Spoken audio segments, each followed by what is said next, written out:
Hello and welcome to my kitchen. I've been looking at food diaries from the Mass Observation Archive and recreating dishes people were eating in 1941.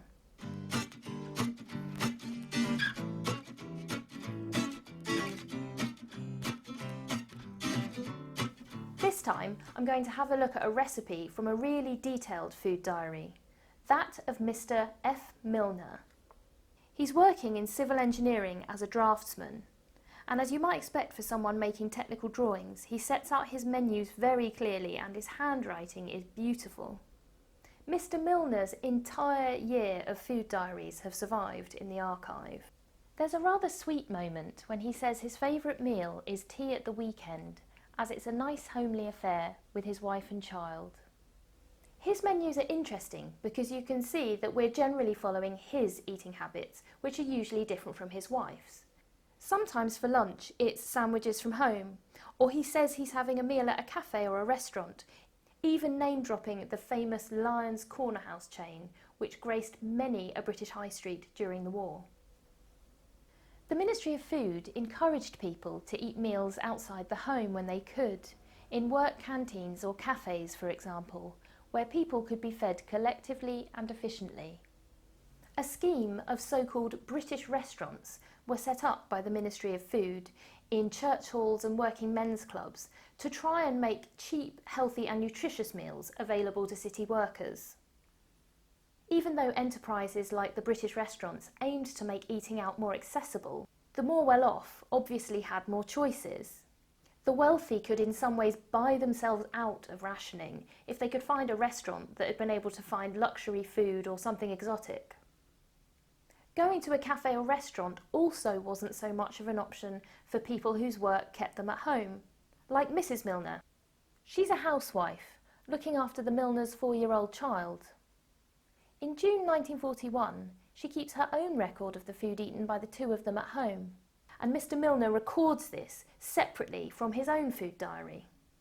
The Milners seem to be very engaged with their family's nutrition, and in November 1941, Mr Milner comments on how disappointed he is not to have been able to obtain Marmite, as he says it's a good source of vitamin B. The recipe I'm making today is from the 20th of May 1941, and the family are dining together at home and Mrs Milner, as usual, is doing the cooking. Mr Milner records the dinner in his diary as follows. He says they're having lentil roast, a recipe culled by my wife from a woman's magazine. He adds 2 exclamation marks here, and I don't really know whether this is because he thinks the recipe was absolutely terrible and it was disgusting and he's being humorous, or maybe he doesn't approve of women's magazines, or maybe he's filled with joy at what an excellent recipe it ended up being and how delicious it was. Nut roast has become known as a vegetarian substitute for a Sunday roast, but during the Second World War there were many recipes published which used meat substitutes, reflecting the fact that there were often shortages of meat and it was obviously rationed. I've seen other mentions of meat-free creations in the Mass Observation food diaries, such as imitation sausage rolls. With this recipe, we have some of the ingredients in Mr Milner's notes here, but I don't have the specific recipe because I don't know what magazine Mrs Milner got it from. I'm going to combine these ingredients mentioned by Mr Milner with a slightly adapted wartime meat-free recipe from the famous Ministry of Food cook and writer Marguerite Patten. Marguerite Patten worked for the Ministry of Food during the Second World War and during the 20th century became a well-known food writer. I'm using a recipe from Marguerite Patten's book The Victory Cookbook, and it includes a recipe for lentil sausages. So I'm going to combine the ingredients from the archive and this recipe and make it into a roast in a tin. The recipe I've devised for the Milner's lentil roast is as follows. Some cooked lentils, some cooked potatoes that I'm going to mash, some carrots that are cooked already, and some beans, which would have been a store cupboard ingredient and could have been soaked from dried.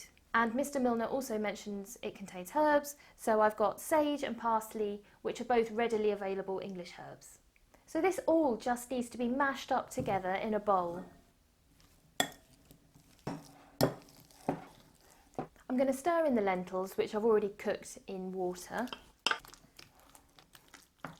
And I'm going to cut the carrots into little chunks to give it a bit of texture and chop up some of the herbs and mix those in as well.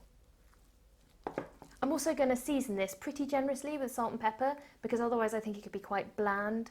Marguerite Patton in her lentil sausages adds an onion and things, but the Milners don't mention that, so I'm not going to put it in. Now I'm going to pack it into a roasting tin that I've greased with a scant amount of fat. There's no fat in it, so I think I do need a little bit around the roasting tin. It doesn't look very appetising at the moment, but I'm going to try baking it in a moderate oven for, I don't know, I'll just keep an eye on it, maybe about 40 minutes. Here it is. It's had about 45 minutes at around 200 degrees.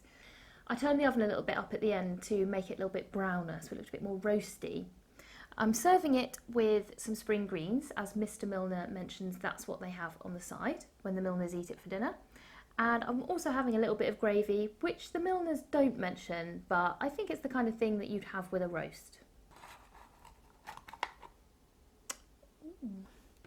I'm pretty pleased with that. It actually came out in one piece. It didn't stick too much.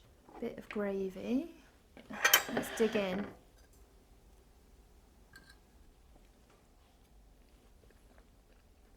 That's actually really quite nice. It's got quite a good texture. I can taste the beans, I can taste the carrots, I can taste the sage, which sort of gives it that roast dinner flavour. And it's nice and crispy on the top actually. When I first put it in the oven, it didn't look very appetising, and I also just thought it looked a bit like mashed potato with bits in. But when you eat it, you can really taste that it's got the beans and the lentils, and I think it would actually be quite filling. Whilst it does taste quite substantial, I can see that diners in 1941 might find this a little bit unsatisfying. It does taste a little bit more like a side dish, especially to people who aren't used to vegetarian eating. So there we have it, a nutritious and actually rather tasty lentil roast, as eaten by the Milner family in May 1941.